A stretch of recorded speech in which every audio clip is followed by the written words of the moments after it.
Well, good morning. Pastor Greg here, Faith Lutheran Church, Harvey, North Dakota, coming to you with my midweek check-in and short devotion time that I put together each week for you. Well, thank you for spending a few minutes with me. It's always a blessing to do this for you, whether you realize it or not. So I hope that you're blessed with the opportunity to be part of this conversation, one-sided conversation as it may be, but that's okay.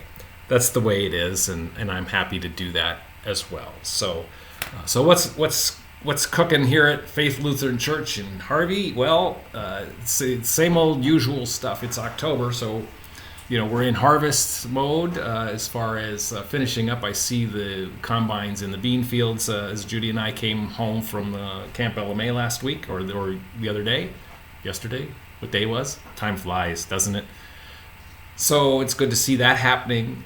It's good to be back in the office as well, but I'm about to partake in an adventure with Judy. Judy and I will be going to Columbus, Ohio, where the LCMC gathering, their annual gathering, that's our what they call our annual convention, and it's really not a whole lot of convention per se as what people think of as church conventions.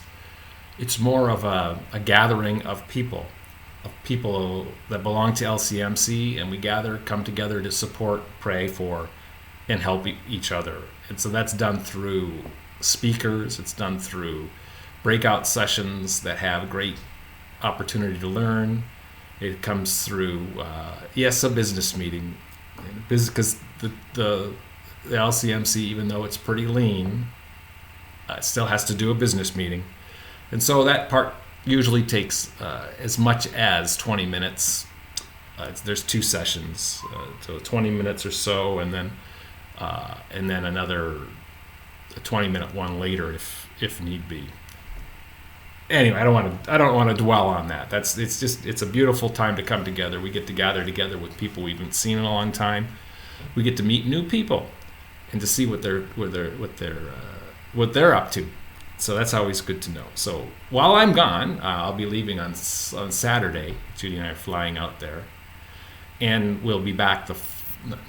We'll be gone for two Sundays, a full week, and then a couple extra days. I think we come back on Monday, following the 10th. So October 3rd, which is Sunday, we are having our harvest blessing service, and we're bringing Gordy Lindquist, also known as Crazy Fingers, to play for us that day. And so it'll be an abbreviated worship service with Holy Communion, and then Gordy will play for a given amount of time, and then we'll have a meal that follows it. And you are invited, and invite your friends to join in with the fun and the excitement of what it might be or might look like. And then the following Sunday, again, we'll go back to our normal worship service. Pastor Kevin, I believe, is filling in for us. I just need to double check with him. I haven't heard different, so I'm expecting that. So we'll see where that goes. So that's kind of what's happening in the next 2 weeks.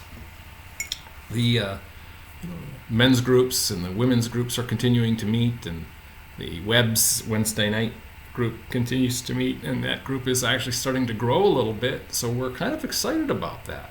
It's going to be interesting to watch what they will do, and we're going to do some special presentation stuff. We're going to record some things and hopefully present them in a video format for Sunday in the Harvest Blessings service. So another opportunity for you to come and see what's going on Wednesday nights. You are invited. Just so you know, our Wednesday evening we do a worship service at 6:30. It's about a half an hour. You are invited to that. That is not a worship service for kids. It's for anybody who isn't able to come on Sunday morning, wants to just come in, sing some songs, hear some word, hear a little message. It's geared more for younger people, but that's okay. We sing contemporary songs, some old songs. And it's a good opportunity for you to learn what and how exciting things are. on Wednesday nights.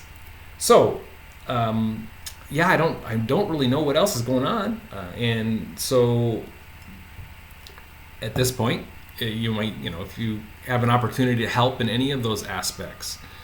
My monthly newsletter article I sent out, I talked about not being afraid to step in and help, no matter how weird you think it might be. Just take some time, pray about it, and see if the Lord is calling you to join in with us. So do that. So that's kind of where I am this morning. So that's what I'm going to say about that. So I'm not preaching this week. So I'm not really delving into the texts real deep. And so I kind of just took a quick gander at the texts, and I thought it was interesting because the Genesis 2, verses 18 through 24, are the Old Testament text for Sunday. And it's just intriguing to me because I've taken on my personal devotions during the week is to work my way through Genesis again. It's been a while since I've done that, and it's always a blessing to see something new each time because there's so much in there each time that you read it. So I recommend picking a book of the Bible and just working through it a couple verses at a time, a chapter at a time, paragraph at a time, whatever. Just take 5 minutes out of your day, 10 minutes out of your day, and just read any particular book. Just start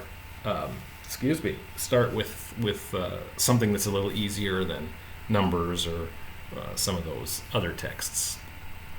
So this is Genesis 2. It's part of the creation of man and woman, and a few things that just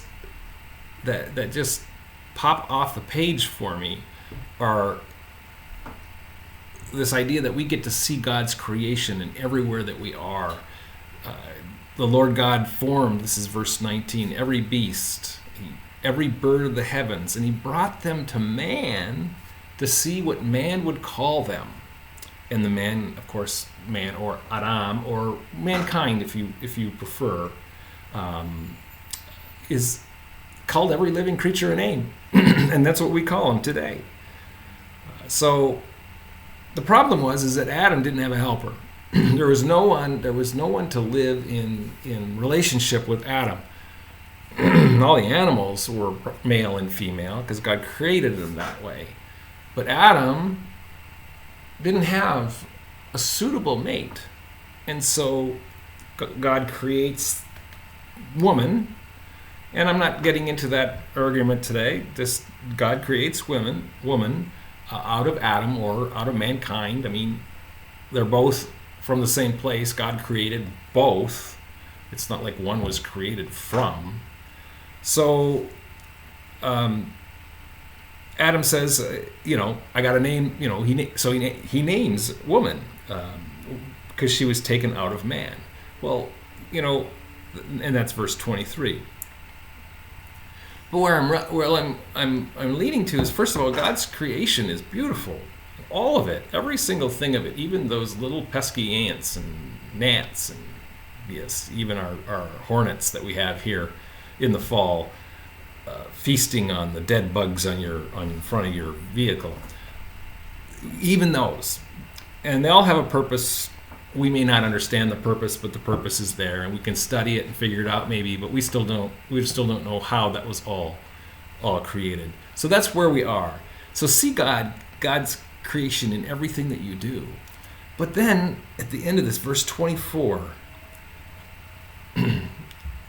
the writer of Genesis, therefore a man shall leave his father and his mother and hold fast to his wife. But this is the important part, and they become one flesh. They are one. They are one from each other, and now they've come back together to be one. So one flesh. It's all about living in relationship, and that's kind of where I wanted to be today. It's about living in relationship with each other, and the covenant of marriage of this man and this woman, these two coming together to create one, is so is so deep and so profound, and it's so important for us not to lose sight of it. So it's so important that the same text is repeated in the Mark text that we have today. Where is that here? I wasn't prepared necessarily to add that too, but this idea that they're talking about divorce, but yet they became one. So Jesus even refers back to this verse that the Pharisees should know very well. So that's an interesting thought process. But I want us to live in relationship and love with each other, and we can love our neighbor. We can love we love our children. We love our friends. We love in many different ways. But this love, this bond of man and woman, holds fast together to become one flesh. It's just a beautiful picture for me. And when we do join into that service, that rite of holy matrimony, how important it is for us to remember the beauty that God is in it, and that creation creates more creation. Wow. Yeah, so I went on way longer for something I'm not going to preach on. I went on much longer than I expected to. So that's all I'm going to say about that. Excuse me. So, prayers again. Wow. Let's pray for our farmers as they harvest, safety and good yields. Pray for rain. Of course, we're going to need that. We're going to need moisture of many kinds for many months to come, to rehydrate the soil and so forth. So pray for that. But pray for our people on our prayer list. Pray for those who are fighting COVID. Pray for those who are fighting cancer. There are so many, I can't keep track of anymore. It's just too much. So just a general prayer, and then stop for a moment and pray for one person. Pray for the person you see walking across the street.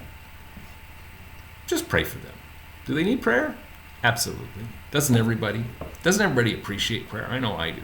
Somebody says, "Hey, Pastor, I prayed for you." Great. I love that.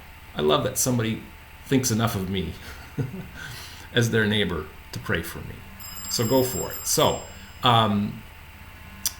that's all I've got for you today. So as always, take care. Have a wonderful day.